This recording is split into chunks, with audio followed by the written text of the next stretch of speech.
Hello बच्चों, आज हम पढ़ेंगे वर्ग और वर्गमूल चैप्टर से प्रश्नावली 2.3। इसका क्वेश्चन नंबर 4 हम लोग आज सॉल्व करेंगे। क्वेश्चन नंबर 4 आपका है, वर्गों के रुचिकर प्रारूप के गुण के आधार पर निम्नलिखित रिक्त स्थानों की पूर्ति कीजिए ताकि कथन सत्य हो। अब आप क्वेश्चंस देख पा रहे हैं, ये सारे क्वेश्चंस दिए गए हैं और इसके अकॉर्डिंग आपको फिल इन द ब्लैंक्स को फिलअप करना है। तो ये स्पेशल नंबर्स हैं और इनका वर्ग निकालने के लिए, इनका स्क्वायर निकालने के लिए इससे संबंधित नियम को जानना आपको ज़रूरी है। तो इसे बनाने के लिए आपको पहले नियम समझाती हूँ। वर्ग संख्याओं के प्रतिरूप। देखिए, पहला प्रतिरूप इस प्रकार है। इसमें आप देख सकते हैं कि 1 दिया गया है। एक पहला है कि 1 का स्क्वायर निकालना है, फिर 11 का स्क्वायर निकालना है, फिर 111 का स्क्वायर निकालना है। तो इसमें एक जो है उसकी संख्या बढ़ती चली जा रही है और उसका वर्ग हमें निकालना है।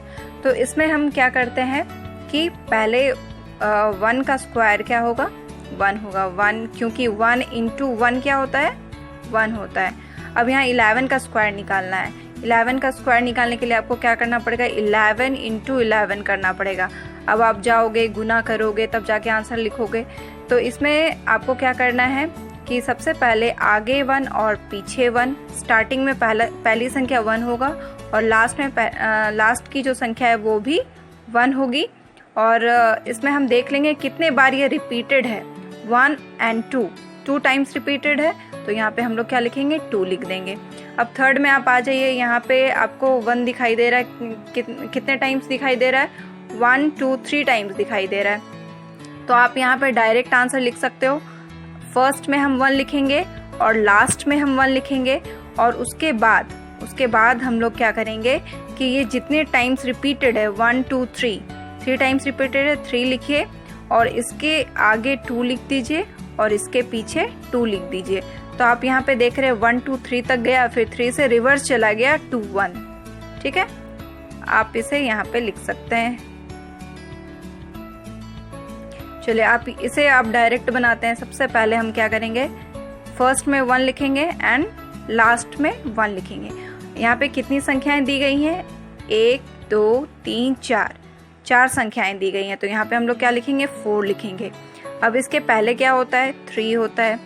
उसके पहले क्या होता है, 2 होता है। फिर ये रिवर्स जाएगा वैसा ही, 3 and 2। तो ये आपका आंसर हो गया। इसको भी इस प्रकार आप लिख लीजिए। यहाँ पे कितने टाइम्स दिया गया है, 1 2 3 4 5 टाइम्स दिया गया है। तो यहाँ पे फर्स्ट नंबर हमारा 1 होगा एंड लास्ट नंबर हमारा 1 होगा। 5 बीच में आप डालिए, 5 के पहले 4, देन 3, देन 2। फिर ये रिवर्स जाएगा, 5 4 3 2। ये हमारा आंसर हो गया। 1 2 3 4 and 5 into 1 2 3 4 and 5। फिर आप नेक्स्ट क्वेश्चन में आ जाइए। यहाँ पे 6 टाइम्स दिया गया है। पहली संख्या 1 होगी एंड लास्ट की संख्या भी 1 होगी। 6 टाइम्स 1 है, इसलिए हम लोग यहाँ पे 6 लिखेंगे। 6 5 4 3 2 1। 6 5 4 3 2 1। यहाँ पे आप लिख दीजिए 1 2 3 4 5 6 इंटू 1 2 3 4 5 6। ये हमारा आंसर हो गया। तो आपने अगर ये प्रारूप समझ लिया है तो आप इसके पहले प्रश्न को हल कर सकते हैं। तो इसमें देखिए कि 1 कितने बार यहाँ पे रिपीट किया गया है, 1 2 3 4 5 6 टाइम्स रिपीट किया गया है और इसका वर्ग आपको निकालना है। तो सबसे पहला काम हमारा क्या है कि सबसे पहले हम 1 लिखेंगे, फिर लास्ट में हम 1 लिखेंगे और यहाँ पे 6 टाइम्स अगर दिया गया तो 6 हम बीच में लिखेंगे। फिर इसे आगे बढ़ाते जाएंगे, जैसे 6 के पहले क्या आता है, 5 4 3 2। फिर ये रिवर्स यहाँ से भी जाएगा, 6 5 4 3 2। ये हमारा आंसर हो गया। फर्स्ट का आंसर हो गया ये। चलिए अब हम दूसरे प्रश्न की ओर चलते हैं। दूसरा प्रश्न हमारा इस संख्या से संबंधित है। तो ऐसी संख्याओं के प्रारूप को हम कैसे बनाते हैं या फिर इसके वर्ग हम कैसे निकालते हैं, ये हम समझते हैं। ऐसी संख्याओं में इकाई स्थान पर आपका 7 मौजूद होता है, बाकी सभी स्थानों पर आपका 6 मौजूद होता है। तो इसके लिए हमारे पास शर्तें क्या है कि हम जितने भी बार आपका 6 रिपीट किया गया है उससे एक अधिक बार हम 4 लिखेंगे। यहाँ पे आप देख सकते हैं, ये तो बहुत आसानी से आप बना सकते हैं। 7 का जो वर्ग है, 7 का जो वर्ग है वो क्या होता है, 49 होता है, यानी कि 49 होता है। तो ये हम इसको आसानी से लिख सकते हैं। लेकिन समस्याएं यहाँ पे आती हैं जब ये 2 डिजिट की हो जाती हैं, 3 डिजिट्स की हो जाती हैं, तो यहाँ पे हमें परेशानी होती है। तो इसके लिए क्या शर्त है कि जितने बार आपका 6 दिया हुआ है उससे एक अधिक बार हम 4 को लिखेंगे। यहाँ पे 1 बार दिया गया है, यानी कि हम 2 बार 4 लिखेंगे, और जितने बार 6 लिखा गया है बस उतने बार आपको 8 लिखना है और फिर 9 लिख देना है। ये हमारा आंसर हो जाएगा। चलिए अगला प्रश्न बनाते हैं। यहाँ पे 2 बार 6 दिया गया है, यानी कि 3 बार हमें 4 लिखना है। यहाँ 6 कितने बार दिया गया है, 2 बार दिया गया है। तो 2 से 1 ज्यादा क्या होता है, तो 3 होता है। तो 3 बार हमने 4 लिख दिया। और कितने बार 8 लिखेंगे, तो जितने बार 6 दिया गया है उतने बार, यानी कि 1 2 बार यहाँ पे आपका 8 लिखा जाएगा और 1 बार 9 लिखा जाएगा, यानी कि ये आपका आंसर हो गया। चलिए अगले प्रश्न की तरफ चलते हैं। यहाँ पे आप देख सकते हैं कि यहाँ 3 बार 6 दिया गया है, तो 3 से 1 ज्यादा क्या होता है, 4 होता है, यानी कि 4 कितने बार लिखाएगा, 4 बार लिखाएगा। और कितने बार हम 8 लिखेंगे, 3 बार, क्योंकि यहाँ पे 3 बार 6 लिखा हुआ है, 1 2 3, तो यहाँ पे हम 3 बार 8 लिखेंगे। फिर यहाँ लास्ट में हम क्या लिखेंगे, 9 लिख देंगे। तो फिर ये हमारा आंसर हो गया। 3 डिजिट के बाद आप कॉमा लगा दीजिए, फिर 2 डिजिट के बाद कॉमा लगा दीजिए, ये आपका आंसर हो जाएगा। फिर अगले प्रश्न की ओर चलते हैं। यहाँ पे आप देख सकते हैं कि 4 बार आपका 6 दिया गया है, यानी कि 5 बार हम 4 लिखेंगे, 2 3 4 5, और 4 बार हम 8 को लिखेंगे, यानी कि 8 को लिखेंगे, 1 2 3 4, ठीक है। और लास्ट में हम क्या लगाएंगे, 9 लगा देंगे। 3 डिजिट्स के बाद आप कॉमा लगा दीजिए, फिर 2 डिजिट के बाद फिर 2, फिर देन 2। फिर यहाँ पे आप देख सकते हैं कि 2 2 4 1 5, 5 बार 6 लिखा गया है, तो 5 यानी कि 6 बार हमें 4 लिखना है, 1 2 3 4 5 6, ठीक है। चलिए और 8 हम कितने बार लिखेंगे, तो 5 बार लिखेंगे, 8 1 2 3 4 एंड 5 10 9। 3 डिजिट के बाद आप कॉमा लगा दीजिए, फिर 2 फिर 2 फिर 2 देन 2। ये हमारा आंसर हो गया। चलिए अब सेकंड क्वेश्चन को हम बना लेते हैं। यहाँ पे आप देख सकते हैं कि कितने बार दिया गया है, 6 1 2 3 4 5 6 7 8 टाइम्स दिया गया, यानी कि आप बताइए बच्चों कि हम यहाँ पे कितने बार में लिखेंगे, कितने बार 4 का प्रयोग करेंगे, आप बताइए। जी हाँ, हम यहाँ पर 9 टाइम्स 4 लिखेंगे, 1 2 3 4 5 6 7 8 9, ठीक है। 9 टाइम्स हमने, यानी कि जितने बार 6 दिया गया है उससे एक ज्यादा आपको 4 लिखना है, ठीक है। और जितने बार 6 दिया गया है उतने बार आपको क्या लिखना है, 8 लिखना है।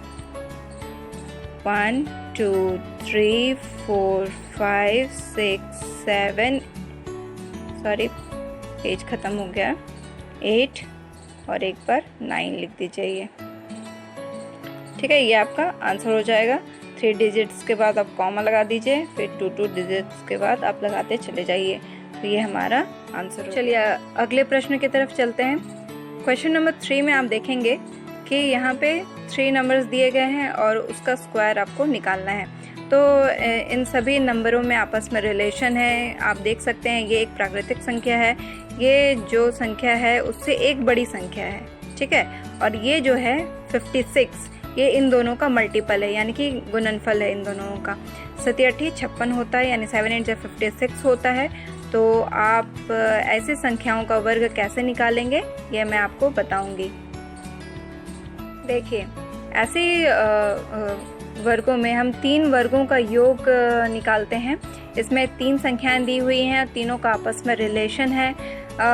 जो दूसरी संख्या है वो पहली संख्या से एक ज़्यादा है, पहली संख्या एक प्राकृतिक संख्या है, और जो तीसरी संख्या है वो पहली और दूसरी का गुणनफल है, ठीक है।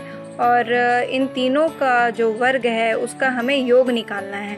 तो हम कैसे निकालते हैं? तो इसमें कुछ भी नहीं करना है आपको। जो तीसरी संख्या है उससे एक ज़्यादा होना चाहिए, यानी कि तीसरी संख्या हमारा यहाँ पे क्या है, 6 है। तो 6 में 1 हम जोड़ देंगे, यानी कि 7 बन जाएगा, और इसका वर्ग निकाल देंगे, यानी 7 का वर्ग आपका क्या हो जाएगा, 7 × 7 = 49, यानी कि 49 आपका आंसर हो जाएगा। फिर यहाँ पे सेकंड क्वेश्चन आप देखिए, 5 एक प्राकृतिक संख्या है, उससे एक बड़ी संख्या 6 है, और इन दोनों का गुणनफल जो है वो 30 है, यानी 5 × 6 = 30 होता है ना, तो 30 यहाँ पे लिखा हुआ है, 5 × 6 = 30, ठीक है। और इन तीनों संख्याओं का जो वर्ग है उनका योग निकालना है हमें। कैसे निकालेंगे हम? तो मैंने आपको बताया है कि जो थर्ड वाली जो संख्या है, यानी कि तीसरी संख्या जो है, उसमें हम 1 जोड़ देंगे। 30 में हमने 1 जोड़ा तो हमें क्या मिलेगा, 31 मिलेगा, ठीक है। तो 31 का वर्ग आप निकाल लीजिए, ये आपका आंसर हो जाएगा। तो हमारा तीसरा जो प्रश्न है वो इसी के आधार पर बनेगा। यहाँ पे 7 का वर्ग दिया गया है, 8 का वर्ग दिया गया है, और 56 का वर्ग दिया गया है। इसमें 7 जो है एक प्राकृतिक संख्या है, उससे एक बड़ी संख्या 8 है, और इन दोनों का जो गुणनफल है वो 56 दिया हुआ है। इन तीनों संख्याओं का जो वर्ग है उन तीनों का हमें योगफल निकालना है, ठीक है। तीनों को जोड़कर निकालना है कि आंसर हमारा क्या आएगा। तो इसमें हम क्या करेंगे, जो तीसरी संख्या है उसमें 1 जोड़ देंगे और उसका वर्ग निकाल देंगे, यानी कि 56 और 1 57 का वर्ग हमें निकालना है। आप ये आंसर हो जाएगा आपका। चलिए, वर्ग के एक और प्रारूप को हम समझते हैं। आप ये पैटर्न आपका दिया हुआ होगा 1 2 1, 1 2 3 2 1, 1 2 3 4 5 4 3 2 1। आप देख रहे हैं कि संख्याएं यहाँ पे लगातार बढ़ती चली जा रही हैं, 1 के बाद 2 3 4 5, फिर उसका रिवर्स गया है 4 3 2 1। तो ऐसी संख्याएं जब दी हुई हों तो हम कैसे इसका वैल्यू निकालते हैं, तो ये हम जानेंगे। तो इसमें कुछ भी नहीं करना है। जो बीच की जो संख्या है, जैसे यहाँ पे 2 है और 2 है तो इसको 2 टाइम्स हम लिखेंगे, यहाँ पे 2 टाइम्स हमने लिख दिया और इसका वर्ग निकाल दिया। और नीचे में, यानी कि इसके डिनोमिनेटर में, इसके हर में हम क्या लिखेंगे, तीनों संख्याओं को जोड़कर लिखेंगे, 1 + 2 + 1 कर देंगे, तो ये हमारा आंसर हो जाएगा। अब आप यहाँ पे देख लीजिए, यहाँ पे बीच में कौन सी संख्या है, तो 3 है। 3 को कितने बार लिखेंगे, तो 3 टाइम्स लिखेंगे। यहाँ 2 था तो 2 टाइम्स हमने लिखा था, यहाँ 3 है तो हम इसे 3 टाइम्स लिखेंगे, और 3 को ही लिखेंगे क्योंकि यहाँ पे मिडिल में 3 दिया हुआ है। तो 3 का हम यहाँ पे स्क्वायर निकाल देंगे, और इसके हर में, यानी कि डिनोमिनेटर में सभी संख्याओं को जोड़कर लिख देंगे, 1 + 2 + 3 + 2 + 1 कर देंगे, तो ये हमारा आंसर हो जाएगा। अगले प्रश्न की तरफ चलिए। यहाँ पे आप देख सकते हैं कि मिडिल में 5 दिया हुआ है, ठीक है। तो 5 को हम कितने टाइम्स लिखेंगे, 5 टाइम्स लिखेंगे और इसका वर्ग निकाल देंगे, और इसके डिनोमिनेटर में, यानी कि हर में सभी संख्याओं को जोड़कर लिख देंगे, 1 + 2 + 3 + 4 + 5 + 4 + 3 + 2 + 1, ये हो जाएगा। अब इसी के आधार पर हम सबसे अंतिम प्रश्न जो आपका दिया हुआ है 4th नंबर में, वो हम बनाएंगे। आप देखिए, यहाँ पे आपका प्रश्न है 1 2 3 4 5 6 5 4 3 2 1। यहाँ पे आंसर क्या होगा, आप सोचकर बताइए। यहाँ पे मिडिल में कौन सी संख्या है, मिडिल में आपका 6 है, यानी कि 6 को हम कितने टाइम्स लिखेंगे, जी हाँ 6 टाइम्स लिखेंगे। 1 2 3 4 5 6 6 टाइम्स 6 को लिखकर इसका वर्ग निकालेंगे और जो भी संख्याएं यहाँ पे दी हुई हैं उसको ऐड कर देंगे, यानी कि 1 + 2 + 3 दिया हुआ है, 4 प्लस, अब लिखिए 4 + 5 + 6 + 5 + 4 + 3 + 2 + 1 आपका दिया हुआ है, तो ये आपका आंसर हो जाएगा। आई होप बच्चों कि आपको ये बहुत ही अच्छे से समझ में आया होगा, और आपको कोई भी परेशानी है, कोई भी दिक्कत है तो आप मुझे कमेंट बॉक्स में लिखकर भेज सकते हैं। धन्यवाद।